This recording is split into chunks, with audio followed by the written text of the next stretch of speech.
नमस्कार विद्यार्थी मित्रांनो. आज आपण नवीन शैक्षणिक धोरणाविषयी चर्चा करणार आहोत. विद्यार्थी मित्रांनो, नवीन शैक्षणिक धोरणाबद्दल मला काय वाटतं हे मी आज तुमच्यासमोर मांडण्याचा प्रयत्न करतोय. तर आधी धोरण समजून घेणार आहोत आणि धोरण समजून घेता घेता त्या मुद्द्यांसंदर्भात चर्चा, विवेचन, विवरण, एक्सप्लेनेशन हे होईल. विद्यार्थी मित्रांनो, नवीन शैक्षणिक धोरण जाहीर झालं आणि पुन्हा एकदा शतकानंतर आज पहिली रम्य पहाट. असं स्वातंत्र्य मिळण्याच्या वेळी जी आपली भावना होती ती पुन्हा एक शिक्षक म्हणून माझ्या मनात वृद्धिंगत झाली, निर्माण झाली. सुरुवातीला आपण शिक्षण म्हणजे काय हे समजून घेऊ. स्वामी विवेकानंदांनी शिक्षणाची फार सुंदर व्याख्या केली आहे. शिक्षण म्हणजे माणसामध्ये असलेल्या पूर्णत्वाचे प्रकटीकरण होय. शिक्षण म्हणजे माणसामध्ये असलेल्या पूर्णत्वाचे प्रकटीकरण होय. म्हणजेच शिक्षण ही माणूस घडवण्याची प्रक्रिया आहे. माणसामध्ये काही मूलभूत गुण आहेत आणि त्या गुणांचं म्हणजे विविध प्रकारचे गुण आहेत. त्या गुणांचं प्रकटीकरण. पूर्वी आपल्याकडे गुरुकुल पद्धत होती. आपली प्राचीन जी काही शिक्षणाची पद्धत होती त्यामध्ये विद्यार्थी हा गुरुगृही राहून, गुरुच्या आश्रमात राहून ज्ञानार्जन करत होता. कित्येक शतके ही प्रक्रिया, ही पद्धत, ही प्रणाली सुरू होती. रामायण महाभारतात याची आपण अनेक उदाहरणं बघितलेली आहेत. आणि त्यानंतर सुद्धा प्रदीर्घ काल आपल्याला असे अनेक गुरु की ज्यांनी आश्रमामध्ये मुलांना शिक्षण दिल्याची उदाहरणं बघत असतो. अगदी अलीकडच्या कालखंडातलं उदाहरण म्हणजे आपले रामदास स्वामी सुद्धा यांचे सुद्धा अनेक शिष्य होते आणि त्यांच्याकडे गुरुगृही राहून शिक्षण घेणाऱ्या विद्यार्थ्यांची संख्या सुद्धा त्यावेळी सुद्धा मोठी होती. त्याच्यानंतरच्या कालखंडामध्ये ब्रिटिश शासन आलं आणि एकूण त्यांची गरज, ब्रिटिशांची गरज, कारण त्यांना या देशात राज्य करायचं होतं आणि दोन गोष्टी फार महत्त्वाच्या होत्या की त्यांना पहिली महत्त्वाची गोष्ट म्हणजे की त्यांना क्लेरिकल काम करणारा कारकून हवा होता आणि तोही असा कारकून की ज्याची मानसिकता गुलामगिरी करण्याची आणि तीही त्याने आवडीने केली पाहिजे अशी मानसिकता निर्माण करणारं शिक्षण त्यावेळचा जो कोणी ब्रिटिश अधिकारी होता त्याचं नाव आहे लॉर्ड मॅकेलो. याने या देशासाठी अशा प्रकारची शिक्षण पद्धती निर्माण केली. दुर्दैवाने काही प्रमाणात का असेना ती आजतागायत सुरू आहे. आपण खऱ्या अर्थाने अजूनही मॅकेलोच्या शिक्षण पद्धतीला त्यागलेलं आहे, सोडून दिलं आहे असं म्हणू शकत नाही. आजही या देशातून मोठ्या प्रमाणात युवक वर्ग हा शिक्षण झाल्यानंतर विदेशी गमनासाठी जातो. म्हणजे शिक्षण आपल्या ज्ञानाचा उपयोग विदेशात परकीय राज्यांना करून देतो. योग्य अयोग्य हा खूप महत्त्वाचा आणि वेगळा आणि चर्चेचा मुद्दा होऊ शकेल. पण इथं कुठंतरी का असेना तिथं देशाभिमानचा प्रभाव किंवा देशाविषयी एक जाज्वल्य राष्ट्राभिमानाचा जो एक मुद्दा आहे तो कुठेतरी कमी जाणवतो. ही एक भावना आपल्यामध्ये निर्माण होण्यास ही मॅकॅलो शिक्षणची जी पद्धत किंवा त्याची जी सिस्टीम होती, तिची व्यवस्था होती, ती कारणीभूत असल्याचं आपल्या लक्षात येतं. आजही आपण त्या मॅकॅलोच्या शिक्षण व्यवस्थेचे गुलाम आहोत. इंग्रज गेले त्यानंतर इंग्रज असताना जेवढी या देशात इंग्रजी वाढली, त्याहून कितीतरी अधिक पटीने ते गेल्यानंतर वाढले आणि आज आपण इंग्रजी भाषेचे गुलाम आहोत. त्याच पद्धतीने आजही आपण त्या मॅकॅलोच्या शिक्षण पद्धतीचे सुद्धा गुलाम झालेलो आहोत. त्यानंतर आपण अनेक आयोग नेमले. मग कोठारी आयोग आहे किंवा मुदलियार आयोग आहे किंवा त्याचं नवीन 1986चा राष्ट्रीय शैक्षणिक धोरण नसेल. या सगळ्या ठिकाणी आपण मॅकॅलोच्या एकूण पद्धतीला थांबवण्याचा प्रयत्न केला नाही केला असं काही नाही, पण पूर्णपणे आपण ती थांबवू शकण्यात अपयशी ठरलेलो आहोत. आणि हेच आजच्या या शिक्षण पद्धतीचं, शिक्षण व्यवस्थेचं अपयश आहे असं आपण म्हणू शकतो. त्या काळात सुद्धा म्हणजे ज्यावेळेस मॅकॅलोने ही पद्धती निर्माण केली, त्यावेळेस सुद्धा ही पद्धती आपल्यासाठी हितावह नाही आहे हे त्यावेळच्या भारतीय विचारवंतांच्या लक्षात आलं होतं, पण त्यांनी त्याला त्यावेळेस लगेच विरोध केला नाही. कारण काही असलं तरी ती त्यावेळची आपली गरज होती. कारण त्यावेळच्या विचारवंतांना हे माहितीच होतं की यातूनच कदाचित भारतीयांमध्ये स्वातंत्र्याचे धुमारे फुटतील आणि खरोखर त्या पद्धतीने झाल्याचं आपल्या लक्षात येतं. नवीन शिक्षण, इंग्रजी शिक्षण घेतलेली पिढीच पुढे स्वातंत्र्य चळवळ लढण्यास पुढे आलेली आपल्या लक्षात येतं. मग हे सांगणाऱ्यांमध्ये लोकहितवादी होते. त्यांनी आपल्या शतपत्रांमधून हा मुद्दा मांडला. त्यांनी हेही मांडलं होतं की प्राथमिक शिक्षण हे सर्वांना दिले पाहिजे आणि ते सक्तीचे असले पाहिजे.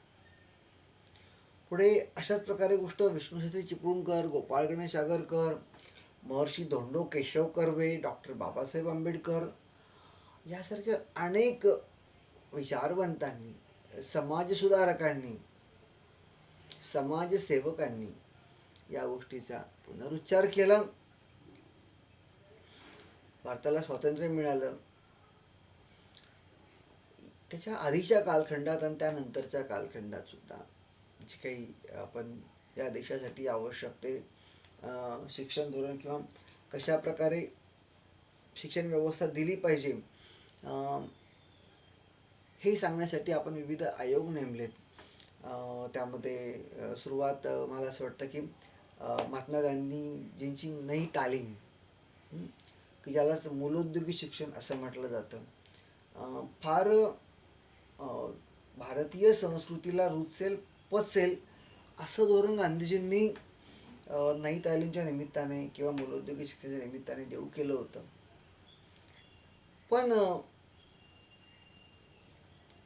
आपण करू त्याच्यावर चर्चा पुढे. दुसरा एक महत्त्वाचा मुद्दा आहे की त्यानंतर आपण कोठारी आयोग नेमला प्राथमिक माध्यमिक शिक्षणासंदर्भात. राधाकृष्ण आयोग सुद्धा नेमला. विद्यापीठीय शिक्षण, तंत्रनिकेतन शिक्षण, न्यू एज्युकेशन पॉलिसी 1985 ह्या सगळ्या गोष्टी आपण केल्या आणि ह्या सगळ्या आयोगांची अंमलबजावणी आणि हे सगळं करत गेलो आणि ह्या सगळ्याचा परिपाक म्हणून आज देश प्रगती पथाकडे वाटचाल करत आहे, हेही तेवढं सत्य आहे. याचे काही चांगले परिणामसुद्धा आपल्याला बघावयास मिळतात. त्यातला एक अत्यंत महत्त्वाचा आणि चांगला परिणाम म्हणजे नवोदय विद्यालयाची संकल्पना जी राजीव गांधींच्या काळात आली. आणि नवोदय शिक्षण म्हणजे काय, ती ग्रामीण भागातील प्रतिभासंपन्न मुलांचा शोध घेऊन त्यांना स्वतंत्र शिक्षण देण्याचा एक अभिनव संकल्प त्यात होता आणि तो चांगलाच यशस्वी झाल्याचं आज आपल्याला दिसतं. आज पालकांना सुद्धा मोठ्या प्रमाणात असं वाटतं की आपल्या मुलाने नवोदय शाळेत जावं. त्याच्या एक विशिष्ट कालखंडामध्ये म्हणजेच 4थी आणि 5वी या कालखंडात एक्झाम होते त्या नवोदयमध्ये जाण्यासाठी आणि त्यात त्यांना चांगले मार्क असतात असे सगळे मुलं त्या नवोदय विद्यालयामध्ये जातात आणि एक उत्तम हुशार मुलांची, ग्रामीण भागातील हुशार मुलांची पिढी यातून निर्माण झाल्याचं आपल्याला दिसतं. याच्याही आधी अशा प्रकारचा प्रयत्न नेहरूंनी सुद्धा केल्याचं आपल्या लक्षात येतं. नेहरूंनी जे शिक्षण धोरण राबवलं त्यामध्ये IITची संकल्पना मांडली आणि त्यावेळेस जे IIT कॉलेजची निर्मिती झाली देशामध्ये, तर आज जगातील टॉपमोस्ट कॉलेजांमध्ये IITचा उल्लेख होतो आणि अक्षरशः IITian जे मधून बाहेर पडतात, म्हणजे IIT कॉलेजमधून जे मुलं बाहेर पडतात त्यांना जगभर अक्षरशः गालीचे अंथरलेले असतात. स्वागत केलं जातं जगभर त्यांचं. आणि हे खूप चांगलं चित्र आज तागायच्या शिक्षण व्यवस्थेने निर्माण झाल्याचं आपल्या लक्षात येतं. विद्यमान सन्माननीय पंतप्रधान मोदी साहेबांनी सुद्धा आत्ता यामध्ये IITमध्ये मानवी विद्येचा समावेश केला आहे, ज्याला आपण आर्ट शाखा असं म्हणतो, याचा सुद्धा त्यात समावेश केला आहे. आणि त्यामुळे समाजशास्त्राला सुद्धा भविष्यात चांगले दिवस येतील अशी अपेक्षा करायला काही हरकत नाही. त्यासाठी मला असं वाटतं की आपण सर्वांनीच मोदी साहेबांचे आभार मानले पाहिजेत की त्यांनी हा खूप चांगला बदल केलेला आहे. अन्यथा आपल्याकडे शिक्षणाची एक अशी उतरण झालेली आहेच. म्हणजे अगदी जे आता आपण सगळे शिकत असतो किंवा तुम्ही सगळे शिकत आहात, त्यामध्ये जो खूप हुशार असतो 90, 95, 98, 99, 100पैकी 100, हे सगळे टॉपर जे मुलं असतात ते एक तर मेडिकलला जातात. पहिलं प्राधान्य मेडिकलला, म्हणजे तो सगळ्यात टॉपचा वर्ग. त्यानंतर दुसरा वर्ग तो इंजिनिअरिंगचा वर्ग. त्याच्यानंतर पण ज्यांचे जे तिथं टिकत नाहीत ते कॉलेजला येतात, म्हणजे सायन्सला जातात, FY BSc. नंतर ज्यांना त्याहून कमी मार्क असतात ते बहुतांशी कॉमर्सला जातात. ज्यांना त्याहून कमी मार्क असतात ते आर्ट्सला येतात. तर असं या क्रमवारीत त्या मानवी विद्येचं म्हणजे आर्ट्सचं स्थान अत्यंत खाली होतं. IITमध्ये मानवी विद्येचा समावेश करून मानव विद्येला सुद्धा भविष्य उत्तम आहे, हे यातून दिसून येतं. आणि विद्यमान सरकारचा हा एक खूप चांगला धोरणात्मक निर्णय असं मला वाटतं. एकूणच हे सगळं जरी खरं असेल तरी आत्तापर्यंत जी काही शिक्षण पद्धती आहे त्यामध्ये अनेक दोषसुद्धा आपण बघितले. आता अनेक चांगल्या गोष्टी बघितल्या, तसेच काही याचे दोषही बघितले. त्यामध्ये आपण बघितलं की उच्च शिक्षण मुलं घेऊन एक परदेश गमन करतात, चांगला जॉब मिळेल, नोकरी मिळेल आणि आपलं एकूण स्टँडर्ड ऑफ लाईफ सुधरेल असं त्यांना वाटतं, किंवा भारतात राहून आपला विकास होणार नाही अशी मानसिकता असणारे सुद्धा विद्यार्थी आज देशामध्ये खूप आहेत. मग असा बहुतांशी वर्ग परदेशगमन करताना दिसतो. कुठंतरी काय असते ना, असं वाटून जातं त्यावेळेस की आपल्या या व्यवस्थेमध्ये देशाभिमान निर्माण करण्यात ही व्यवस्था कमी पडते. आणि यालाच आपण दुसऱ्या शब्दात मॅकॅलोचा प्रभाव असं म्हणतो. पुढे 1985ला एकूण या सगळ्या गोष्टींवर विचार करत त्यावेळेस अत्यंत बहुमतात असलेलं राजीव गांधीचे सरकार, आणि मग त्यांनी त्या अनुषंगानेच नवीन धोरण तयार केलं आणि ते राबवलं. त्यावेळेच्या दृष्टीने ते खरंच चांगलं होतं, याबद्दल काही शंकाच नाही. पण त्यानंतरच्या कालखंडामध्ये, प्रदीर्घ कालखंडामध्ये या देशामध्ये अनेक राजकीय, आर्थिक, सामाजिक स्थित्यांतरे घडलीत आणि जगातसुद्धा घडली. आणि प्रदीर्घ कालखंडापर्यंत आपण म्हणजे आजपर्यंत असं नवीन आपण धोरण राबवलं पाहिजे शिक्षणाचं, याचा विचार झाला नाही. जगात विविध बदल घडले, त्यामध्ये जागतिकीकरण, शीतयुद्धाचा शेवट, मोबाईल, इंटरनेट असे अनेक बदल देश पातळीवर आणि जागतिक पातळीवर होत होते. सामाजिक आणि आर्थिक पातळीवर सुद्धा हे सगळे बदल आपल्याला जाणवले. म्हणजे 1991ला भारतामध्ये आपण जागतिकीकरण म्हणजेच तो गॅट करारावर सह्या केल्या आणि डंकेल प्रस्ताव स्वीकारला आणि मग आपण ग्लोबलायझेशनच्या त्यात अडकत गेलो म्हणजे ती त्यावेळीची सुद्धा अपरिहार्यताच होती. पण हे सगळं घडत असताना, जग इतकं झपाट्याने बदलत असताना आपण आपल्या शिक्षण व्यवस्थेमध्ये त्या दृष्टीने जे त्या वेगात बदल व्हायला हवे होते ते तसे झाल्यासारखे वाटत नाहीत. याला काहीतरी त्यावर प्रॉपर वर्क व्हावं, काम व्हावं, या दृष्टीने विद्यमान सन्माननीय पंतप्रधान मोदी साहेबांनी काम सुरू केलं आणि के कस्तुरी रंजन यांच्या अध्यक्षतेखाली एक आयोग नेमला गेला आणि नुकताच या आयोगाने नवीन शैक्षणिक धोरणाविषयी आपला अहवाल सादर केला आहे. सरकारने किंवा मंत्रिमंडळाने त्याला तत्वतः मान्यता दिली आहे. पुढे अजून लोकसभेत ते विधेयक मंजूर व्हायचंच आहे.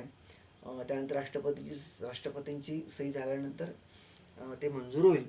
पण तरी आज सर्वच पातळीवर याची चर्चा होत आहे. धोरणाबद्दल विविध स्तरावरून चर्चा सुरू आहेत आणि आपल्याला सर्वांनाच हे धोरण कळावं, समजावं, विविध माध्यमातून तुमच्यापर्यंत पोहोचतच आहे आणि हा माझाही छोटा प्रयत्न तुमच्यापर्यंत हे धोरण घेऊन येण्याचा, एक शिक्षक या नात्याने तुमच्यापर्यंत हे धोरण पोचवावं या दृष्टीने हा माझा छोटासा प्रयत्न आहे. तुम्ही तो समजून घ्याल अशी मला आशा आहे. नवीन शैक्षणिक धोरण, विद्यार्थी मित्रांनो, या धोरणाचं एक उद्दिष्ट आहे. आणि काय उद्दिष्ट, तर हे नवीन शैक्षणिक धोरण हे ज्ञानावर आणि सर्व प्रकारच्या समानतेवर आधारित आहे. म्हणजे या धोरणाने काय करायचं आपल्याला, तर सर्व प्रकारची समाजामध्ये समता निर्माण करायची आहे. हा का महत्त्वाचा मुद्दा आहे, कारण हा मुद्दा याच्या आधीच्या धोरणांमध्ये आपल्याला दिसून येत नाही असं नाही म्हणता येणार, पण ते घडलं नाही, ते दिसून आलं नाही, हेही तेवढं सत्य आहे. आणि म्हणून या शैक्षणिक धोरणाचं मुख्य उद्दिष्टच आहे की समाजामध्ये सर्व प्रकारची समानता प्रस्थापित करणं. प्रत्येकाने आपापल्या परीने याचा अर्थ घ्यावा. आणि दुसरा एक महत्त्वाचा उद्देश म्हणजे हे धोरण ज्ञानावर आधारित आहे. आपण ज्ञानपिपासू बनलं पाहिजे, हे या धोरणाचा मुख्य असा उद्देश आहे. आणि कदाचित या माध्यमातून देशामध्ये देशाभिमानाचा जो आधीच्या कालखंडात जो दोष जाणवत होता तो कदाचित थांबेल असं मला वाटतं. पुढे आपण जाऊया, हा नेमका पॅटर्न काय किंवा नवीन शैक्षणिक धोरण काय हे आपण समजून घेऊया. त्यामध्ये पहिला आणि अत्यंत महत्त्वाचा मुद्दा म्हणजे फाउंडेशन. यामध्ये काय फाउंडेशनमध्ये, तर वयवर्ष 3 ते वयवर्ष 7 वयोगटातली मुलं या ठिकाणी या फाउंडेशनमध्ये असणार आहे. आणि हल्लीच्या कालखंडामध्ये बघा, म्हणजे आतापर्यंत आपल्याकडे पहिलीला प्रवेश होत होता, पण या धोरणा फाउंडेशनमध्ये वयवर्ष 3 वर्ष म्हणजे 3 वर्षाचा मुलगासुद्धा त्याला शाळेत प्रवेश मिळणार आहे. आणि मग नावं तीच आहेत, फक्त आता हे सगळं यांचं प्रायव्हेटायझेशन होतं, आता याकडे गव्हर्नमेंटने लक्ष द्यायला सुरुवात केली असं म्हणू शकतो आपण. त्यामध्ये नावं बघा काय, नर्सरी, ज्युनियर के जी, सिनियर के जी, म्हणजेच काय 3 नर्सरी, 4ला ज्युनियर के जी, 5ला सिनियर के जी आणि नेहमीप्रमाणे 6 वर्षाचा मुलगा पहिलीला आणि 7 वर्षाचा मुलगा दुसरीला. असं हे वयवर्ष 3 ते 7 असं हे शिक्षण फाउंडेशनमध्ये आहे. त्यालाच पूर्व प्राथमिकसुद्धा आपण म्हणू शकतो. आणि हे मातृभाषेतून शिक्षण देणं कंपल्सरीच असेल असं त्या धोरणात स्पष्टपणे म्हटलं आहे. पुढचा दुसरा महत्त्वाचा मुद्दा यातला, फाउंडेशन नंतरचा पुढची दुसरी पायरी आहे प्राथमिक शिक्षण. यामध्ये वयवर्ष 8 ते वयवर्ष 10 या वयोगटातील मुलांसाठी आहे. म्हणजेच पहिलं दुसरी संपल्यानंतर तिसरीला या ठिकाणी प्रवेश येईल. 3री, 4थी, 5वी म्हणजे 8, 9, 10 वयवर्ष 8, 9, 10 आणि तुकडी असेल किंवा स्टँडर्ड असेल 3री, 4थी, 5वी याही ठिकाणी शिक्षण हे मातृभाषेतूनच दिलं पाहिजे. त्याची जी स्थानिक भाषा असेल, मातृभाषा असेल, त्यातून दिलं जावं. आणि मग पुढे तिसरी जे काही स्टेप आहे किंवा स्टेज आहे त्यामध्ये मिडल स्टेज स्कूल यामध्ये वयवर्ष 11 ते 13साठी आहे. म्हणजेच काय, आता बघा 3री, 4थी, 5वी आपण प्राथमिकमध्ये आलेलो आहोत आणि आता मिडल स्टेजमध्ये म्हणजेच याला पूर्व माध्यमिकसुद्धा आपण म्हणू शकतो. यामध्ये 6वी, 7वी, 8वी 6वी, 7वी, 8वी ही स्टेज अतिशय महत्त्वाची आहे. का महत्त्वाची आहे तर या स्टेजमध्ये व्यावसायिक व कौशल्यावर आधारित शिक्षण दिलं जाणार आहे. या स्टेजमध्येच व्यावसायिक व कौशल्यावर आधारित शिक्षण दिलं जाणार आहे. म्हणजेच कदाचित 8 वर्षानं म्हणजे 8वी नंतर सुद्धा तो विद्यार्थी एक कौशल्य घेऊन बाहेर पडणार आहे. शिवाय यातली महत्त्वाची गोष्ट, अजून एक महत्त्वाची गोष्ट अशी की यामध्ये इंटर्नशिपची पण सोय असणार आहे प्रत्येक विद्यार्थ्याला. म्हणजे एका कौशल्यावर प्रभुत्व प्राप्त करून त्याला इंटर्नशिप करायला मिळणार आहे. थोडक्यात तो त्या माध्यमातून का असेना 2 पैसे सुद्धा मिळवणार आहे. आणि हे वयवर्ष काय असणार आहे तर 11 ते 13. म्हणजे काही गोष्टी या अगदी बालवयात रुजल्या पाहिजेत, त्याची काळजी या ठिकाणी घेतली गेल्याचं स्पष्टपणे दिसतंय. आणि मग ह्याच्या पुढची जी स्टेज आहे ती सेकंडरी स्कूल म्हणजेच माध्यमिक स्कूल. या ठिकाणी वयवर्ष 14 ते 17साठी आहे. 9वी ते 12वी हा या स्टँडर्ड्स किंवा इयत्ता आहेत. वयवर्ष 14 ते 17. आणि या ठिकाणी खूप महत्त्वाची गोष्ट या स्टेजमध्ये सुद्धा देऊ केली आहे या कस्तुरी रंजन कमिटीने किंवा समितीने किंवा आयोगाने. त्यामध्ये इंटरडिसिप्लिनरी अप्रोच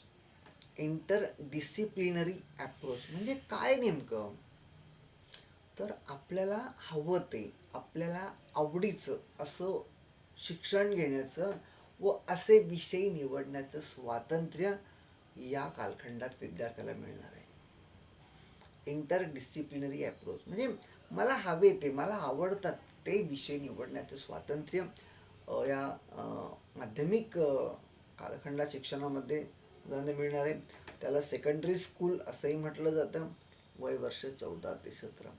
म्हणजे आजच्या या व्यवस्थेमध्ये आणि इथं काय बदल आहे हे आपल्या लगेच लक्षात येईल. आता हे सगळं घडतं आहे आणि एकूणच आधीच्या व्यवस्थेमध्ये सुद्धा जे दोष आहेत ते या ठिकाणी कमी करण्याचा प्रयत्न या समितीने घेतल्याचं आपल्या लक्षात येतं. त्यामध्ये अत्यंत महत्त्वाचा मुद्दा म्हणजे गळतीचे प्रमाण स्वातंत्र्यपूर्व काळापासून प्राथमिक शिक्षणासंदर्भात ज्या योजना राबवल्यात, जे आयोग नेमले, त्या सर्वांनीच प्राथमिक शिक्षण सक्तीचे व मोफत देण्याच्या संदर्भात सूचना केल्या. कसं झालंय विद्यार्थी मित्रांनो की प्राथमिक शिक्षण हे प्रत्येकाने सक्तीचं आणि कंपल्सरी केलं होतं. मग गांधीजींचा मूलोद्योगी असेल किंवा नंतर कोठारी आयोगातील तरतुदी असतील, या प्रत्येकानेच प्राथमिक शिक्षणावर लक्ष देण्याचा प्रयत्न केला होता. आणि असं म्हटलं होतं प्रत्येकानेच की प्राथमिक शिक्षण हे मोफत व सक्तीचे असले पाहिजे. प्राथमिक शिक्षण हे मोफत व सक्तीचे असले पाहिजे हे प्रत्येकच शिक्षण आयोगाने म्हटलं होतं. पण काय घडलं आहे की या गोष्टी संदर्भात त्याला फील्ड वर्क म्हणतात ते होताना दिसलं नाही असं आपण म्हणू शकतो. कारण बघा ना, एक तुमच्या लक्षात येईल लगेच की अगदी तुम्ही ज्या गावात राहतात त्या गावात सुद्धा आणि मी सुद्धा माझ्या लहानपणापासून या गोष्टीचा अनुभव घेत आहे की गावात अनेक मुलं शिक्षणापासून वंचित होते, शाळेत जात नव्हती. पण त्या विद्यार्थ्याची जबाबदारी घेणारी अशी कोणतीही व्यवस्था आपल्याकडे नव्हती. गावातला हा मुलगा शिक्षणापासून वंचित आहे, त्याची कोणीतरी त्याला प्राथमिक शिक्षण आपण जर कंपल्सरी केलेलं आहे तर ही शासनाची नैतिक जबाबदारी आहे की तो शिकला पाहिजे. आणि मग शासन स्तरावर याची जबाबदारी घेणारी काय व्यवस्था होती. आणि मग तो जर शिकू शकत नाही आहे, तो जर शिकण्यापासून वंचित आहे तर त्याबद्दलची जबाबदारी कोणाची. ती जबाबदारी घेणारी यंत्रणा या ठिकाणी निर्माण होईल. कारण या ठिकाणी असं म्हटलेलं आहे की स्पष्टपणे की अगदी ज्युनियर के जीला जो विद्यार्थी नर्सरीला जो प्रवेश घेईल तो 12वीपर्यंत येणार आहे. गळतीचं प्रमाण कमी होणार आहे हे या नवीन धोरणात आपल्याला दिसून येणार आहे. आणि असा जर एखादा विद्यार्थी वंचित राहत असेल तर त्या संदर्भात त्याला किंवा गावातल्या त्याच्या वतीने इतर कोणाला तरी दाद मागता येणार आहे आणि तत्सम त्याला जबाबदार असणारी जी कोणी व्यक्ती असेल त्यावर योग्य अशी कायद्यानुसार कारवाईसुद्धा होऊ शकेल. एकूण काय तर महत्त्वाचा मुद्दा यातला एवढाच आहे की नर्सरीला जो विद्यार्थी प्रवेश घेतो 12वीपर्यंत मध्ये कुठेही त्याचं शिक्षण खंडित होणार नाही कोणत्याही प्रकारे, ही काळजी या शैक्षणिक धोरणात केली आहे. पूर्वी काय घडलं विद्यार्थी मित्रांनो, तर आपल्याकडे अगदी आता नुकताच आपण स्वातंत्र्य दिन साजरा केला आणि मग अनेक वर्तमानपत्रांमध्ये सुद्धा आपण एक चित्र बघायचो. म्हणजे अजूनही बघतो. स्वातंत्र्य दिन असेल किंवा प्रजासत्ताक दिन असेल, आपण काही चित्र बघायचो की ते वर्तमानपत्रवाले किंवा संपादक किंवा तत्सम रिपोर्टर किंवा पत्रकार किंवा वार्ताहर हे जे कोणी असतील ते एक साधारणतः एखादं चित्र की रस्त्यावर, नाक्यावर, चौकामध्ये ध्वज विकणारे, तिरंगा ध्वज विकणारी एक मुलं त्या गाड्यांच्या पाठीमागे वगैरे फिरतात आणि प्रत्येक गाडीवर ध्वज घ्या म्हणून सांगतात. व्यवसाय हा खूप वेगळा मुद्दा आहे, पण ती जी विकणारी मुलं असतात ती अगदी बाल असतात, लहान असतात. कोणी 8 वर्षाचा, कोणी 10 वर्षाचा, कोणी 12 वर्षाची मुलं आपल्याला हे सगळं करताना दिसत होती. हे चित्र कुठंतरी थांबलं पाहिजे की आजही आपण हेच करत आहोत का. तर यातून बाहेर पडणं म्हणजे बालमजुरी एकीकडे आपण त्याला विरोध केलेला आहे किंवा त्यावर आपण त्यासाठी कायदा केला आहे, या सगळ्या गोष्टी होत्या, पण हे चित्र आपल्याकडे दिसून येतं आणि ते थांबणं अत्यंत आवश्यक होतं आणि ते या नवीन शैक्षणिक धोरणानुसार घडेल असं चित्र त्यात स्पष्टपणे दिसतंय. पुढचा महत्त्वाचा मुद्दा आहे की या शैक्षणिक व्यवस्थेमध्ये मूल्यमापन हा खूप महत्त्वाचा मुद्दा आहे. कारण शिक्षण व्यवस्थेतला अत्यंत महत्त्वाचा घटक मूल्यमापन हाच असतो. कोणतंही धोरण असू द्या, कोणताही आयोग असू द्या, प्रत्येकाने मूल्यमापनाकडे तेवढंच महत्त्व दिलेलं आहे आणि आपणही तेच करतो. प्रत्येक मुलगा पास झाल्यानंतर त्याला किती पर्सेंटेज मिळाले हे विचारतो आणि त्या पर्सेंटेजनुसार त्याच्याकडे बघण्याची आपली मानसिकता तयार होते. अगदी कॉमन गोष्ट आहे आणि मग याही ठिकाणी आपण मूल्यमापनाकडे लक्ष दिलेलं आहे. पण आता काय बदल झाला आहे लक्षात घ्या. इथं मूल्यमापन मात्र सातत्याने निरंतर असणार आहे. सातत्याने मूल्यमापन निरंतर आणि कंटिन्युअस मूल्यमापन मुलाचं असणार आहे. याही शिवाय हे मूल्यमापन करताना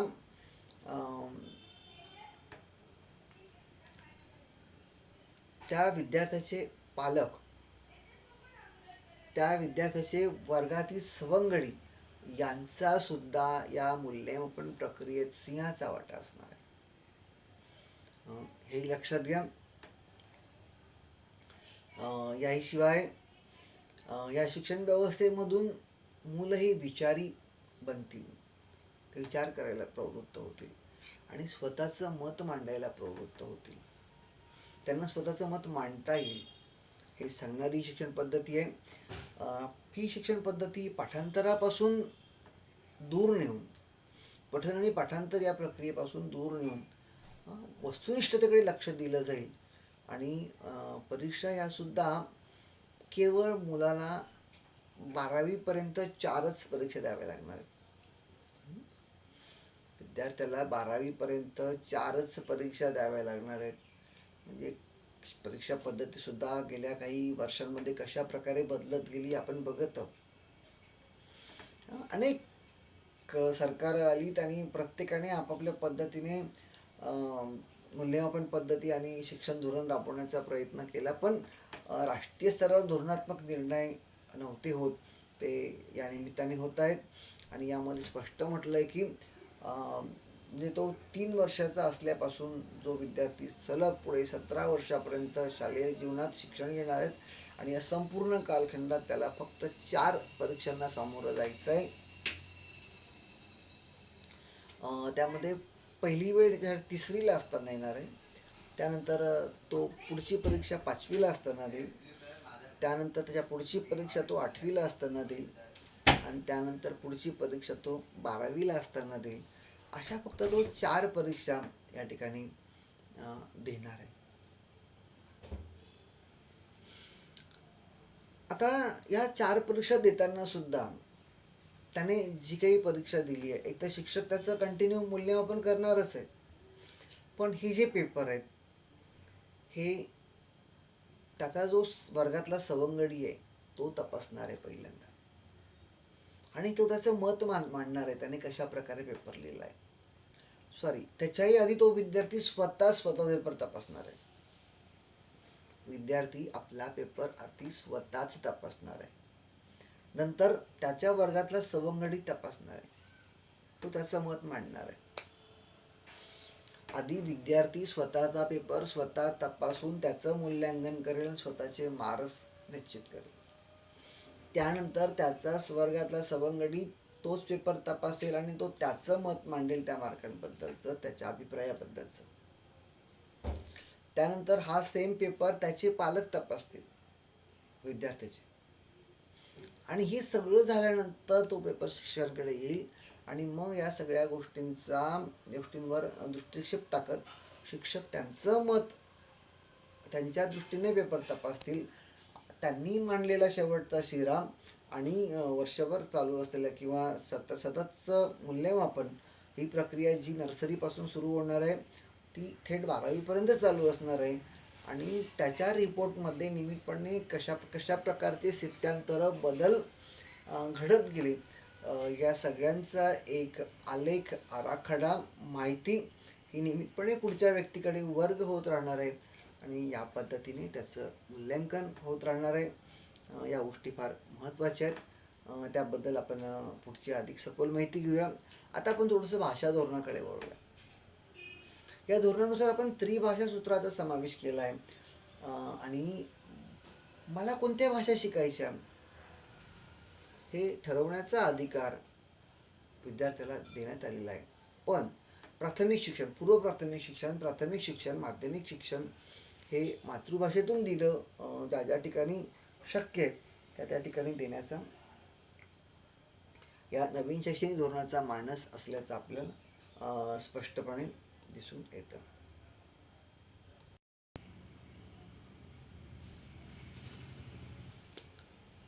तर त्रिभाषा सूत्र याचा स्वीकार करताना किंवा याची अंमलबजावणी करताना नर्सरीपासून म्हणजेच पूर्व प्राथमिक आणि प्राथमिक आणि पूर्व माध्यमिक असं म्हणून वाटलं तर आपण तर जवळजवळ 8वीपर्यंतचं सर्व शिक्षण हे मातृभाषेतून दिलं जाणार आहे. आणि एकूण पुढे स्थानिक मागणीनुसार स्थानिक स्तरावरील मागणीनुसार पुढे सुद्धा शिक्षण जर त्या स्थानिक जनतेची, त्या स्टेटची किंवा त्या राज्याची मागणी असेल तर पुढील शिक्षणसुद्धा मातृभाषेतून देण्याची सोय या नवीन शैक्षणिक धोरणात करण्यात आलेली आहे. हा सुद्धा एक खूप महत्त्वाचा आणि चांगला मुद्दा या नवीन धोरणात असल्याचं मला वाटतं. नंतर या शैक्षणिक धोरणानुसार एक नवीन राष्ट्रीय शिक्षा आयोग निर्माण केला आहे. एक नवीन राष्ट्रीय शिक्षा आयोग निर्माण केला. मुद्दा लक्षात घ्या, खूप महत्त्वाचा शब्द आहे, राष्ट्रीय शिक्षा आयोग. हे अशी ही एक वेगळी यंत्रणा निर्माण केली आहे. काय नाव आहे? राष्ट्रीय शिक्षा आयोग. आणि देशाचे पंतप्रधान हे या आयोगाचे अध्यक्ष असतील, आणि त्यांच्याच मंत्रिमंडळातील शिक्षण मंत्री हे या आयोगाचे उपाध्यक्ष असतील. आता सध्या काय आहे, केंद्रामध्ये शिक्षण मंत्री हे खातं नाहीच आहे, तर मानव संसाधन विकास मंत्रालय आहे. मानव संसाधन विकास मंत्रालय हे खातं आहे. आता काय घडणार आहे नवीन शैक्षणिक धोरणानुसार, तर मानव संसाधन विकास मंत्रालय हे नाव जाणार आहे, आणि त्याऐवजी शिक्षण मंत्रालय येणार आहे. त्यासाठी शिक्षण मंत्रालय येणार आहे आणि मग या खात्याचे जे मंत्री असतील ते या राष्ट्रीय शिक्षा आयोगाचे उपाध्यक्ष असतील. देशाच्या सर्व शिक्षणासंबंधी सर्वाधिकार असणारा हा आयोग असेल आणि प्रत्येक घटक राज्याला आपापल्या घटक राज्याच्या पातळीवर अशा प्रकारे शिक्षा आयोग निर्माण करता येणार आहे आणि मग केंद्राप्रमाणेच राज्यामध्ये राज्याचे मुख्यमंत्री हे त्या शिक्षा आयोगाचे अध्यक्ष असतील आणि त्या राज्याचे शिक्षण मंत्री हे त्या आयोगाचे उपाध्यक्ष असतील. तर अशा प्रकारची ही तरतूद करण्यात आलेली आहे. एकूणच शिक्षण व्यवस्थेमध्ये किंवा नवीन शैक्षणिक धोरणामधील हा एक खूप महत्त्वाचा मुद्दा असल्याचं माझ्या लक्षात आलं. ते मी आपल्यासमोर या ठिकाणी मांडलेलं आहे. त्यानंतर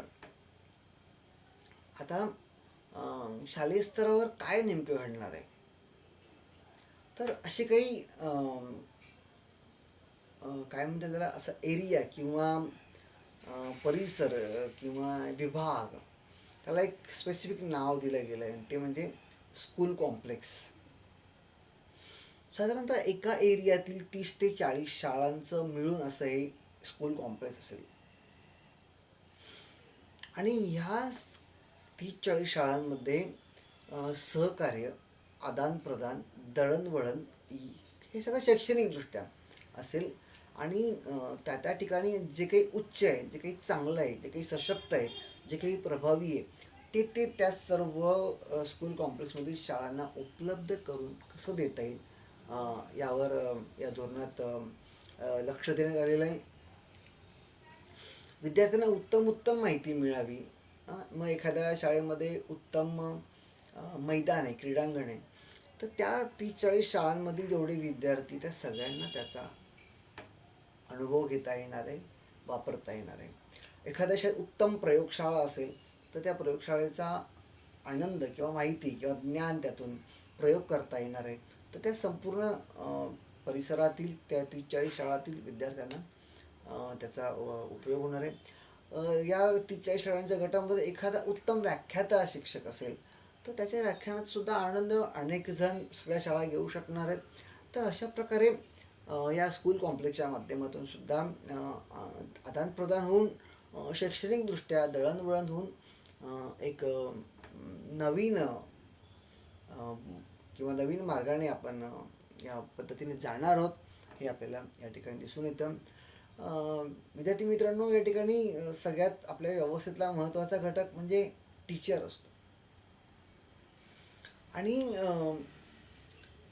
शिक्षकाने नियमितपणे अपडेट राहावं, तयार राहावं, नवीन काय येतं आहे त्याची स्वीकारण्याची मानसिकता असावी आणि ते त्याने अत्यंत आनंदाने आणि आपण मुलांसाठी काहीतरी देणं लागतो या भावनेतून त्याच्या मनामध्ये शिकण्याची इच्छा असावी किंवा या दृष्टीने त्याने काम करावं. म्हणून काही प्रोग्रॅम या ठिकाणी नवीन शैक्षणिक धोरणात दिलेले आहेत. त्यालाच टीचर ट्रेनिंग असं म्हटलं जातं. टीचर ट्रेनिंगवर भर दिला आहे. त्यालाच नॅशनल ट्युटर्स प्रोग्रॅम असं म्हटलं जातं. दुसरा एक महत्त्वाचा बदल म्हणजे शिक्षक भरती केंद्रीय पद्धतीने व गुणवत्तेच्या आधारेच होणार आहे. यानंतर महत्त्वाची गोष्ट म्हणजे ग्रामीण भागामध्ये 25 मुलांमागे एक शिक्षक असणार आहे, तर शहरी भागांमध्ये 30 विद्यार्थ्यांमागे एक शिक्षक हे धोरण असेल. आणि हे सगळं करत असताना या नवीन शैक्षणिक धोरणामध्ये या सगळ्या धोरणावर सरकारचं जरी नियंत्रण असेल तरी जास्तीत जास्त अधिकार शिक्षण संस्थांना बहाल केले. हे बहाल करत असताना खूप महत्त्वाचा मुद्दा आहे, लक्षात ठेवा. हे बहाल करत असताना त्यांनी या देशामध्ये या नवीन शैक्षणिक धोरणाच्या माध्यमातून या देशामध्ये 15,000 युनिव्हर्सिटीज म्हणजे विद्यापीठं स्थापन केली जाणार आहेत आणि 40,000 कॉलेजांची निर्मिती अशी संकल्पना या नवीन धोरणात मांडली आहे.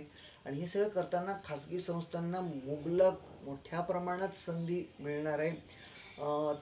त्यांना ॲटोनॉमसचा दर्जा मिळणार आहे आणि या माध्यमातून ते स्वतःच्या शैक्षणिक संस्था डेव्हलप करून विकसित करून ते कोर्स डेव्हलप करू शकतात स्वतःचे. कोर्ससोबतच त्या म्हणजे डिग्री एखादा कोर्स डेव्हलप करणं, त्याच्या परीक्षा घेणं, त्याचं सर्टिफिकेट वाटणं, हे सगळं काम त्या संस्थेला करण्याची मुभा या नवीन शिक्षण धोरणाच्या माध्यमातून मिळणार आहे. याशिवाय खाजगी फंडिंगची सुद्धा सोय त्यांना करता येणार आहे. म्हणजे स्वतःच्या उत्पादनाची साधनंसुद्धा या संस्था स्वतः डेव्हलप करू शकणार आहेत. ही सुद्धा संधी नवीन शैक्षणिक धोरणाने बहाल केली आहे. यामध्ये मात्र खूप महत्त्वाचा एक मुद्दा आहे की विद्यार्थ्यांसाठी नॅशनल रिसर्च फाउंडेशन. बघा, एकीकडे संस्थांना खाजगी फंडिंग करायचा अधिकार दिला आहे आणि हे सगळं करत असताना नॅशनल रिसर्च फाउंडेशन म्हणजे त्या प्रत्येक संस्थेला मुलांसाठी रिसर्च फाउंडेशन डेव्हलप करायचं आहे आणि मग त्यामध्ये त्या माध्यमातून research university, teaching and research university आणि autonomous and special education zone असे तयार होणार आहेत. यातला एक अतिशय महत्त्वाचा मुद्दा आपण घेऊ शकतो की असं एकूण हे विवेचन ऐकल्यानंतर आपण म्हणू शकतो की मोठ्या प्रमाणात या शिक्षण आयोगाने खाजगीकरणाला संधी दिल्याचं आपल्या लक्षात येतं आहे. हा खूप महत्त्वाचा आणि क्रांतिकारक बदल आहे असंही मला वाटतं. पुढचा एक अत्यंत महत्त्वाचा मुद्दा या सिस्टीममध्ये, या नवीन एज्युकेशन धोरणामध्ये मांडला आहे, त्या म्हणजे आपल्याला आपली जी प्राचीन संस्कृती आहे. बघा, आपल्याला खूप जणांना आपली स्वतःची भारतीय प्राचीन संस्कृती, प्रथा, परंपरा या किती महान आहे, त्याच्यामागे कोणतं तत्त्वज्ञान आहे, कोणतं विज्ञान आहे, हां, या गोष्टीबद्दल आपण अनभिज्ञ असतो, माहीत नसतं आपल्याला. तर त्या सगळ्याचं पुनरुज्जीवन करण्याचं काम या शिक्षण व्यवस्थेमध्ये नवीन शैक्षणिक धोरणामध्ये करण्यात आलं आहे. आपली प्राचीन नालंदा, तक्षशिला ही कधी काळी जागतिक स्तरावरची विद्यापीठं होती. अशा या विद्यापीठांचं पुनरुज्जीवन, म्हणजे आज नालंदा भारतात आहे आणि तक्षशिला हा जो काही भाग आहे हा पाकिस्तानात आहे. पण तरी त्यावेळेस ज्या प्रकारे ह्या विद्यापीठांचं नाव जगभर होतं आणि त्यावेळेसुद्धा अगदी प्राचीन काळातली गोष्ट ही नालंदा आणि तक्षशिला ही जी आपली जुनी विद्यापीठं होती, या ठिकाणी हजारो विद्यार्थी शिकत होते. देशातलेच नाही तर परदेशातले विद्यार्थीसुद्धा येऊन त्या ठिकाणी शिकत होते. त्याचे अनेक संदर्भ म्हणजे एक चीनी यात्रेकरू युआन शांग म्हणून येऊन गेला होता. त्याने आपल्या त्या प्रवासवर्णनात या सगळ्या गोष्टींचा स्पष्ट उल्लेख केलेला आहे. तर त्या सगळ्याची आठवण आणि अशाच प्रकारची व्यवस्था, थोडक्यात प्राचीन भारतीय वैभवशाली संस्कृतीची ओळख आणि त्याविषयी अभिमानाची भावना निर्माण व्हायला या माध्यमातून बदल होणार आहे. इंटरनॅशनल युनिव्हर्सिटी सेंटर कोलॅबरेशन करण्याची सुविधा पण या माध्यमातून अंगीकारण्यात येणार आहे आणि या शिक्षण व्यवस्थेवर लक्ष ठेवण्यासाठी नॅशनल हायर रेग्युलेटरी अथॉरिटी स्थापन करण्यात येणार आहे. याशिवाय शिक्षण क्षेत्रात मोठ्या प्रमाणात खाजगी गुंतवणुकीला संधी दिली जाईल आणि ती देताना मात्र शिक्षणाची गुणवत्ता व दर्जा याबद्दल तडजोड केली जाणार नाही आहे. सध्या UGCला फार महत्त्व आहे, पण नवीन शैक्षणिक धोरणानुसार UGC ही समाप्त होईल आणि UGCच्या ऐवजी विविध शैक्षणिक उपक्रमांसाठी व अनुदान देणं, ते निश्चित करणं, अशा विविध कामांसाठी स्वतंत्र हायर एज्युकेशनल ग्रँड काउन्सिलची स्थापना करण्यात येणार आहे. याशिवाय माध्यमिक विभागातील शिक्षण व्यवस्थेवर लक्ष ठेवण्यासाठी न्यू जनरल एज्युकेशन काउन्सिलची स्थापना करण्यात येईल व प्रत्येक घटक राज्याला सुद्धा अशी यंत्रणा तयार करता येणार आहे. हे झालं एक जनरल त्या एकूण व्यवस्थेमध्ये असलेल्या महत्त्वाच्या गोष्टी. पण याहीशिवाय याशिवाय माध्यमिक विभागातील शिक्षण व्यवस्थेवर लक्ष ठेवण्यासाठी न्यू जनरल एज्युकेशन काउन्सिलची स्थापना करण्यात येईल व प्रत्येक घटक राज्याला सुद्धा अशी यंत्रणा तयार करता येणार आहे. तसेच आता पुढचा मुद्दा फार महत्त्वाचा आहे आणि त्याकडे जरा काळजीपूर्वक बघा आणि ऐका. त्यामध्ये असं आहे की 1ली ते 12वी प्रत्येक वर्गानुसार स्वतंत्र शैक्षणिक चॅनल आज टी व्हीला, मोबाईलला, लॅपटॉपला किंवा आपण म्हणू त्या ठिकाणी बसून मुक्तपणे आपल्या मोबाईल नुसतं क्लिक केलं तरी आपल्याला हवं ते चॅनल सहज बघता येतं. पण या ठिकाणी कोणतंही शैक्षणिक चॅनल असं नाही आहे. तर ह्या ठिकाणी मात्र नवीन धोरणामध्ये 1ली ते 12वी प्रत्येक इयत्तेसाठी स्वतंत्र शैक्षणिक चॅनल करण्याचा मानस व्यक्त करण्यात आला आहे आणि उत्तम शिक्षणासाठी उत्तम तंत्रज्ञानाचा वापर व्हावा म्हणून new national educational technology forum ची स्थापना करण्यात येणार आहे आणि या सर्व माध्यमातून ही सगळी कामं होत राहणार आहे. याहीशिवाय आपल्या पारंपरिक लोककला, लोकविद्या, लोकसंगीत, स्थानिक कला, आपलं आयुर्वेद, योग, शिल्पकला, पारंपरिक उद्योग, व्यवसाय या सगळ्यांचं सुद्धा शिक्षण मुलांना मिळावं म्हणूनही या नवीन शैक्षणिक धोरणात त्याचा स्वीकार करण्यात आलेला आहे. कारण काळाच्या ओघात बघा आपण जर आपल्या इतिहासाकडे बघितलं अगदी इंग्रजांनी सुद्धा त्यांचे व्यवसाय वाढावेत म्हणून इथले उद्योग बंद केले होते. तर कोलकात्यामध्ये तयार होणारं तागाचं कापड हे जगभर निर्यातच होतं आणि ताग एक उदाहरण म्हणून सांगितलं पण आपल्या भारत देशामध्ये ग्रामीण भागामध्ये सुद्धा असे अनेक उद्योग आज दिसून येत नाहीत. ते लोप पावले, बंद झाले, नष्ट झाले आणि अशा अनेक कारणांनी नुसते ब्रिटिशच कारण ठरले असं नाही तर अनेकही विविध कारणं त्या पाठीमागे आहेत. पण ब्रिटिशांनी या संदर्भात अत्यंत मोलाची भूमिका पार पाडली की इथले उद्योग कसे बंद पडतील आणि त्यांचा माल इथं कशा प्रकारे विकले जाईल. तर ते पुन्हा त्याचं पुनरुज्जीवन करणं हे या धोरणाचं खूप मोठं वैशिष्ट्य आहे असं आपण म्हणू शकतो. यानंतर भारतीय आपण भाषा धोरणाबद्दल माहिती बघितलीच पण त्यातला महत्त्वाचा मुद्दा असा आहे की आपली जी मूळ भाषा आहे संस्कृत तिचं पुनरुज्जीवन करणं, संस्कृत भाषेचा विकास करणं. प्रत्येक आपली मूळ आपले सगळे प्राचीन ग्रंथ हे संस्कृत भाषेत आहेत आणि त्यामुळे आपल्याला संस्कृत येत नसल्या कारणाने किंवा अन्य काही कारणामुळे आपण त्याचं वाचन करत नाही म्हणावं तसं आणि समजून घेत नाही. तर ते होऊ नये म्हणून संस्कृत भाषेच्या पुनरुज्जीवनाकडे सुद्धा लक्ष या धोरणामध्ये देण्यात आलेलं आहे. आणि एवढंच नाही तर आंतरभारतीच्या माध्यमातून आता आंतरभारती मुद्दा म्हणजे काय लक्षात घ्या की साने गुरुजींनी आंतरभारतीचा मुद्दा मांडला होता. आंतरभारती म्हणजे काय की दुसऱ्या भाषेमध्ये जे उत्तम उत्तम ग्रंथ आहेत ते आपण आपल्या भाषेत भाषांतरित करणं. उदाहरणार्थ आपण मराठी आहेत तर बाकीच्या ज्या भारतीय भाषा आहेत त्या भाषांमध्ये सुद्धा उत्तम साहित्य आहे त्याचं त्या ग्रंथांचं मराठीमध्ये भाषांतर करणं आणि मराठीतल्या उत्तम ग्रंथांचं त्या त्या भाषांमध्ये भाषांतरित करणं. हे धोरण जागतिक स्तरावर सुद्धा जगामध्ये विविध भाषा आहेत आणि प्रत्येक भाषेमध्ये उत्तम उत्तम ग्रंथ आहेत.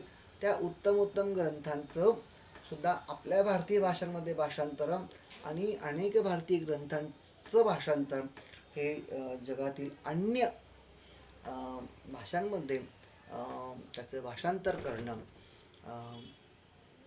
यासाठी सुद्धा Indian institute of translation and इंटरप्रिटेशनची स्थापना करण्यात येणार आहे आणि ह्या माध्यमातून आपल्या ज्ञानाचा आपल्या संस्कृतीचा विकास व्हायला मदत होणार आहे. अजून एक महत्त्वाचा मुद्दा या धोरणामध्ये आपल्याला दिसतो ते म्हणजे कृषी, लॉ आणि मेडिकल हे 3 क्षेत्र वगळता बाकी सगळं शिक्षण एका छताखाली आणण्याचा प्रयत्न या ठिकाणी केल्याचं आपल्या लक्षात येते. याहीशिवाय तुम्ही मुक्त विद्यापीठामध्ये तुम्हाला माहिती असेल मुक्त विद्यापीठाची, तर मुक्त विद्यापीठामध्ये विद्यार्थ्यांना क्रेडिट देण्याची पद्धत आहे. क्रेडिट त्याला त्याचे गुण असतात क्रेडिटचे, म्हणजे एका क्रेडिटला एवढे गुण असं ते प्रमाण असतं. तर अशाच प्रकारे क्रेडिट देण्याची पद्धत या नवीन शैक्षणिक धोरणात केली आहे. आणि मग असं क्रेडिट कशासाठी मिळणार आहे, तर विद्यार्थ्यांनी काही विशेष क्षेत्रामध्ये, काही विशेष विषयांमध्ये विशेष नैपुण्य जर प्राप्त केलं हां, तर त्याला त्या क्षेत्राबद्दल अशा प्रकारचं एक क्रेडिटचे गुण मिळणार आहेत. मग ते कला असेल, संगीत असेल, योग असेल, समाजसेवा असेल, शिल्प असेल, खेळ असेल, साहित्य असेल, जीवन कौशल्य असेल आणि इतर असे अनेक घटक ज्यांच्यामध्ये विद्यार्थ्याने विशिष्ट कौशल्य प्राप्त करून दाखवलं की त्याला त्या प्रकारचे क्रेडिट मिळणार आहेत आणि त्या प्रमाणात त्याला गुणसुद्धा मिळणार आहे. विद्यार्थी मित्रांनो, सगळ्यात महत्त्वाची गोष्ट म्हणजे आपण आपल्या करिअरची दिशा कशी ठरवायची हे कसं या ठिकाणी सांगण्यात आलं आहे किंवा कसं ठरणार आहे. तर प्रत्येक टप्प्यावर आता आपण आधी बघितलं की तिसरी, 5वी, 8वी आणि 12वी या 4 परीक्षा होणार आहेत. तर या 4 परीक्षांच्या सोबतच एक अजून टेस्ट होणार आहे आणि त्या टेस्टचं नाव आहे CAT. हां, त्याचा फुल फॉर्म आहे common aptitude test. Common aptitude test ही घेण्यात येणार आहे. आणि ह्या टेस्टचं उद्दिष्ट काय, तर मुलगा कोणत्या क्षेत्रात भविष्यात जाऊ शकेल, त्याची आवड कोणत्या क्षेत्रात आहे, तो कोणत्या क्षेत्रात आपलं करिअर करू शकेल हे निश्चित करणारी ही टेस्ट आहे. आज आपल्याला असं चित्र प्रामुख्याने बघावयास मिळतं की अगदी तुम्ही आम्ही सगळे सुद्धा बऱ्याच वेळेला आपल्या आवडीचे क्षेत्र वेगळी होती आणि आपण आपलं क्षेत्र वेगळ्याच क्षेत्रामध्ये करिअर करताना आपण दिसतो. ते होऊ नये. बघा लक्षात घ्या, मला जर किंवा मी म्हणजे आपण सगळेजण, आपण जर आपल्या आवडीच्या क्षेत्रात काम करत असू तर कितीही काम केलं ना तर थकवा येत नाही. हे लक्षात ठेवा. कितीही काम करा, 18 तास नॉनस्टॉप तुम्ही तुमच्या आवडीच्या क्षेत्रात काम करू शकतात. तुम्हाला कधी थकवा, कंटाळा येणार नाही. हे यातून साध्य होणार आहे आणि याची तजवीज नवीन शैक्षणिक धोरणात करण्यात आली आहे. मुलाला त्याच्या आवडीचं क्षेत्र निवडता यावं आणि त्याने निवडलेल्या क्षेत्रात उत्तम काम त्याने करावं, यासाठी ही तरतूद कॅटच्या माध्यमातून केल्याचं आपल्या लक्षात येतं. अजून एक बदल या ठिकाणी केला आहे नवीन शैक्षणिक धोरणामध्ये. सध्या बघा आपल्याकडे एका वेळेस एकाला एकच डिग्री घेता येते. म्हणजे एखादा जर BAला असेल आणि त्याला त्याच्यासोबत वाटलं की नाही मला सोबत इंजिनिअरिंग पण करायचं आहे, किंवा एखादा मेडिकलचा मुलगा आहे आणि त्याला वाटतं की मला साईड बाय साईड आर्ट पण करायचं आहे, तर करण्याची मुभा नाही आहे. करण्याची मुभा नाही, एका वेळेस एकच डिग्री घेता येते.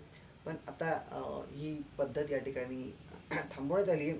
तो विद्यार्थी ज्याच्या क्षमतेनुसार एका वेळेस अनेक डिग्र्या येऊ शकणार आहे. आणि अतिशय महत्त्वाची गोष्ट म्हणजे 10वी आणि 12वी, आता 4 परीक्षा आपण आधीच बघितलं, तिसरी, 5वी, 8वी आणि 12वी. तर 10वी आणि 12वीला जी बोर्डाची परीक्षा होते ती बंद होणार आहे. मुळात बोर्ड ही संकल्पनाच त्याला तिलांजली दिली जाणार आहे किंवा ते थांबवणार आहे. आणि साधारणतः 2022 पासून बोर्डच्या परीक्षा रद्द होतील असा अनुमान आपण मांडू शकतो, अंदाज बांधता येऊ शकतो. कदाचित त्याच्या आधी किंवा नंतरही होऊ शकेल. पण असं गृहीत धरूया की 2022ला बोर्डाची परीक्षा होणार नाही, असं एकूण त्या धोरणाच्या वाटचालीवरून वाटतं आहे. आपण तसं गृहीत धरूया. याशिवाय इंजिनिअरिंग आणि मेडिकलला ज्या विद्यार्थ्यांना जायचं आहे 12वी नंतर आपण जात असतो, यातला एक महत्त्वाचा मुद्दा मला तुम्हाला सांगायचा राहिला. तो म्हणजे बघा 9वी ते 12वीमध्ये म्हणजे आपण आता काय करतो की 10वी झाल्यानंतर त्याला 11वी 12वी करतो तो, आणि या ठिकाणी आर्ट्स, कॉमर्स, सायन्स असं असतं. मग 10वी नंतर त्या विद्यार्थ्याने जर 11वी आर्टला प्रवेश घेतलेला आहे आणि मग त्याला त्या ठिकाणी 11वी आर्टला गेल्यानंतर असं जर वाटलं की 11वीच्या मध्यावर तो गेला किंवा 12वीला असताना त्याला असं वाटलं की मला पुढे भविष्यात डॉक्टर व्हायचं आहे, तर आजचा विद्यार्थी 12वी आर्टला असलेला विद्यार्थी मेडिकल डॉक्टरकडे जाऊ शकत नाही, मेडिकल विभागात जाऊ शकत नाही. हां, तो त्याच्या विषयात डॉक्टर होऊ शकेल भविष्यात, त्याने तो आर्टचा एखादा विषय निवडला तर. पण ज्याला वैद्यकीय क्षेत्र म्हणतात आणि त्यात त्याला डॉक्टर व्हायचं म्हटलं तर होता येत नाही. कॉमर्सवाल्याला सुद्धा आर्टमध्ये येता येत नाही, किंवा कॉमर्सवाल्याला मेडिकल इंजिनियर जाता येत नाही. तर हे होऊच नाही. ही जी जी याला काय म्हणता येईल की एक शैक्षणिक उतरण जी निर्माण झाली ती होऊ नये, याची काळजी या शैक्षणिक धोरणात घेण्यात आली आहे. आणि ही घेताना म्हणून 9वी ते 12वीमध्ये मुलाला हवे ते विषय हवे त्यावेळेस घेता येतील. निवडलेला विषय त्याने तो धरूनच बसायचा आहे का? नाही. त्याला नंतर वाटलं की मला बदलायचं आहे, तर ती बदलण्याची सुद्धा मुभा त्याला त्या ठिकाणी उपलब्ध करून देण्यात आली आहे. म्हणजेच 9वी ते 12वीचा विद्यार्थी हा एका वेळेस आर्टचाही अभ्यास करू शकणार आहे, आर्टच्याही काही विषयांचा अभ्यास करू शकेल, त्याच वेळेस तो सायन्सच्या पण काही विषयांचा अभ्यास करू शकेल, त्याच वेळेस तो कॉमर्सच्या पण काही विषयांचा अभ्यास करू शकणार आहे. आणि इतरही त्याला वाटलं विषयाची ऐच्छिक निवड उपलब्ध करून दिली आहे. त्यामुळे त्यालाच इंटर डिसिप्लिनरी ॲप्रोच असं म्हटलं जातं. तर याकडे हे समजून घेण्याचा प्रयत्न करायचा आहे विद्यार्थी मित्रांनो. आपला मुद्दा जो सुरू होता तो हाच आहे की 12वीनंतर ज्यावेळेस मुलगा निश्चित करेल की मला इंजिनिअरिंग किंवा मेडिकलला जायचं आहे, तर त्यासाठी नवीन शैक्षणिक धोरणामध्ये एक व्यवस्था केली आहे आणि त्याचं नाव आहे नॅशनल टेस्टिंग एजन्सी, NTA. शब्द लक्षात ठेवा, नॅशनल टेस्टिंग एजन्सी. म्हणजे हा व्हिडिओ जर लहान मुलं कोणी बघत असतील 9वी-10वीचे, तर त्यांनी नॅशनल टेस्टिंग एजन्सीचा शब्द लक्षात ठेवा.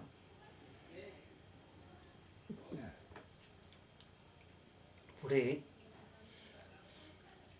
त्यासोबतच 9वी ते 12वीच्या काळात कंटिन्युअस इव्हॅल्युएशनसोबत कॉमन ॲप्टिट्यूड टेस्ट म्हणजे CAT, आपण त्याच्याबद्दल आधीच माहिती बघितली होती. तर या माध्यमातून सुद्धा विद्यार्थी त्याचं पुढे इंजिनिअरिंग आणि किंवा मेडिकल हे क्षेत्र निश्चित होणार आहे. याही शिवाय पुढचाही तेवढाच महत्त्वाचा मुद्दा आहे. 12वीनंतर पदवीसाठी प्रवेश घेतल्यानंतर त्या विद्यार्थ्याला कोणत्याही वर्षी शिक्षण थांबवण्याची सोय केली आहे. आपल्याकडे काय घडतंय सध्या, समजा 12वी झाल्यानंतर FY तो पास झाला, त्याला फक्त FYचं मार्कशीट मिळतं पण डिग्री मिळत नाही. आता ते थांबवलेलं आहे. आता काय केलं आहे की त्याने फर्स्ट इयर क्लिअर केलं आहे, त्याला त्या प्रकारचं सर्टिफिकेट दिलं जाईल. सेकंड इयर पूर्ण केलं आहे 12वीनंतर FY-SY करत असताना, FY-SY-TY थोडक्यात आज आपण BA BCom BSc वगैरे करतो त्या प्रकारे. फर्स्ट इयर केलं आहे त्याला सर्टिफिकेट मिळणार आहे. सेकंड इयर पूर्ण केलं आहे त्याला डिप्लोमा सर्टिफिकेट मिळणार आहे.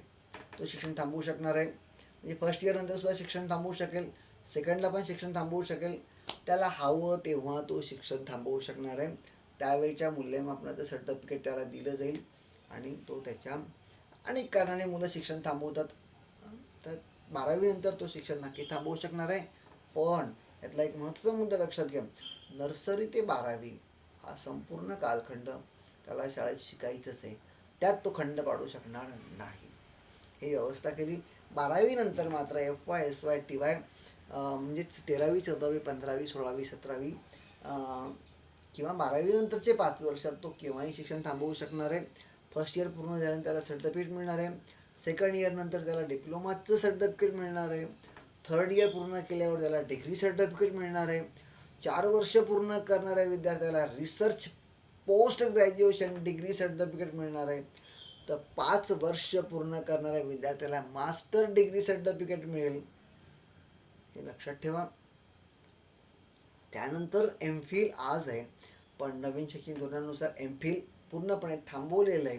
ही डिग्रीच बंद केली आहे आणि त्याला एंट्रन्स एक्झामद्वारे सरळ तो विद्यार्थी PhDला प्रवेश घेऊ शकणार आहे.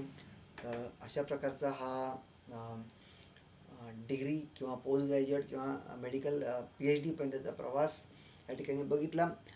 याशिवाय शिक्षकांसाठी या ठिकाणी 12वीनंतर 4 वर्षाचा कोर्स आहे आणि डिग्रीनंतर 2 वर्षाचा कोर्स उपलब्ध करून देण्यात आलेला आहे. मुलांसाठी विशेष महत्त्वाची गोष्ट म्हणजे त्यांच्या दप्तराचं ओझं कमी करण्याकडे प्राकर्षाने लक्ष दिलं आहे. आणि याशिवाय या संपूर्ण धोरणाचा आढावा दर 10 वर्षांनी घेतला जाईल आणि त्यावेळच्या गरजेनुसार त्यात हवे ते बदल करून हे धोरण पुन्हा राबवलं जाईल. तर अशा प्रकारे बदल ह्या ठिकाणी होत आहेत. आता हे सगळं करण्यासाठी असं काही नाही की नुसतं जाहीर केलं म्हणजे काम होऊन गेलं का, नाही. ह्या सगळ्या गोष्टी करायच्या म्हणजे प्रचंड पैसा लागतोच. आजसुद्धा आपल्या देशामध्ये जे शैक्षणिक धोरण राबवलं जात आहे त्यासाठी आपल्या जी डी पी म्हणजे काय, राष्ट्रीय सकल उत्पन्न, या GDPच्या 4.43% खर्च हा शिक्षणावर होतो आहे. ती मर्यादा नवीन शैक्षणिक धोरणाने वाढवण्यात आली आहे आणि आता ती 6% करण्यात आली आहे. थोडक्यात कोणत्याही प्रकारे पैशाची कमतरता किंवा पैशाअभावी आपण हे करू शकलो नाही ही वेळ येता कामा नये. आणि याशिवाय शिक्षण क्षेत्रात खाजगी गुंतवणुकीला मोठ्या प्रमाणात चालना किंवा संधी देण्यात आली आहे. आपण शेवटाकडे येत आहोत विद्यार्थी मित्रांनो. एकूणच हे सगळं धोरण ऐकल्यानंतर, वाचल्यानंतर, समजून घेतल्यानंतर असं जाणीवपूर्वक वाटतं, मला तरी वाटतं की हे धोरण खूप छान आहे, उत्तम आहे, चांगलं आहे. भारत हा जगाचा नेता व्हावा या दृष्टीने या धोरणाची वाटचाल आहे. हा शिक्षणातील क्रांतीचा आराखडा आहे. याची अंमलबजावणी जर ठरल्याप्रमाणे झाली तर आपण निश्चितच जागतिक दर्जा गाठू याची मला खात्री आहे. देशाची वाटचाल उज्ज्वल भवितव्याकडे होणार हे निश्चित आहे. नवीन शिक्षण प्रणालीच्या आधारे भारत जागतिक महासत्ता होऊ शकेल असे अनेक शिक्षण तज्ज्ञांकडून व्यक्त केले जाते. पण यात पण फार महत्त्वाचा आहे आणि हा पण मोठा त्रासदायक असतो. तो काय, लक्षात घ्या, पण मानवी प्रवृत्ती नेमकी कुठे कच खाते हे कळत नाही. अन्यथा याच्या आधी सुद्धा मग ते गांधीजींचं मूलोद्योगी शिक्षण असेल किंवा कोठारी आयोगाची तरतुदी असतील, यांच्यामध्ये सुद्धा देशाला प्रगतीकडे घेऊन जाण्याची क्षमता होती. देश बलशाली सक्षम करण्याची क्षमता होती. पण कागदावर जे असतं ते फील्डवर्क करताना हरवतं हे आपल्याकडे मोठ्या प्रमाणात घडताना दिसतं. आणि त्यामुळे कागदावरच्या अनेक गोष्टी कागदावरच राहतात. आणि म्हणूनच आपण सगळेजण या गोष्टीला ही गोष्ट मान्य करू की स्वातंत्र्यानंतर 75कडे आपण वाटचाल करताना सुद्धा या देशामध्ये अजूनही निरक्षर समाज आहे. अजूनही आपण 100% साक्षर नाही आहोत. तर या धोरणाने हे नक्की थांबेल असा मला ठाम विश्वास आहे. याशिवाय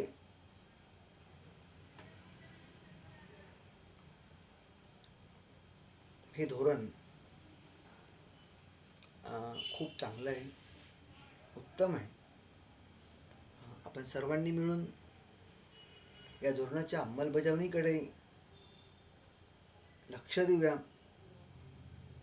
त्यात सहभागी होऊया, त्यावर काम करूया. नुसतं लांबून लक्ष देणं हे काही योग्य नाही. क्रिएटिव्ह आपला सहभाग त्यात असणं अत्यंत आवश्यक आहे. तुम्ही सर्व हा सहभाग द्याल ही एक आशा व्यक्त करतो. आणि माझं आजचं हे स्पीच आहे, भाषण आहे, लेक्चर आहे, ते थांबवतो. तुम्ही सर्वांनी अत्यंत कष्टपूर्वक हा माझा व्हिडिओ ऐकला त्याबद्दल तुम्हा सर्वांचे मनापासून आभार व्यक्त करतो. तत्पूर्वी हे सर्व मी जे मांडलं हे काही मी लिहिलेलं आहे असं नाही आहे. तर सर्व काही अनेकांकडून घेऊन मी माझं म्हणून तुमच्यासमोर मांडतो आहे. त्याबद्दल मनापासून सर्वांची क्षमा मागतो. कारण हे मी माझं म्हणून तुमच्यासमोर मांडतोय, वस्तुतः ते माझं नाही आहे. धोरण मांडणाऱ्यांनी मांडलं, अनेकांनी ते मांडलं, अनेकांनी त्यांना जे वाटलं ते मांडलं. अशा अनेकांचं ऐकलं मी, आणि ज्यांनी मांडलं त्यांच्याकडून पण ऐकलं, आणि यातून जे मला समजलं ते मी तुमच्यापर्यंत पोचवण्याचा प्रयत्न केला. तुम्ही तो ऐकून घेतला. मी सगळ्यांकडून घेतलं त्याबद्दल सर्वांची क्षमा मागतो, आणि तुम्हीही ऐकून घेतलं त्याबद्दल तुमचे आभार व्यक्त करतो. धन्यवाद.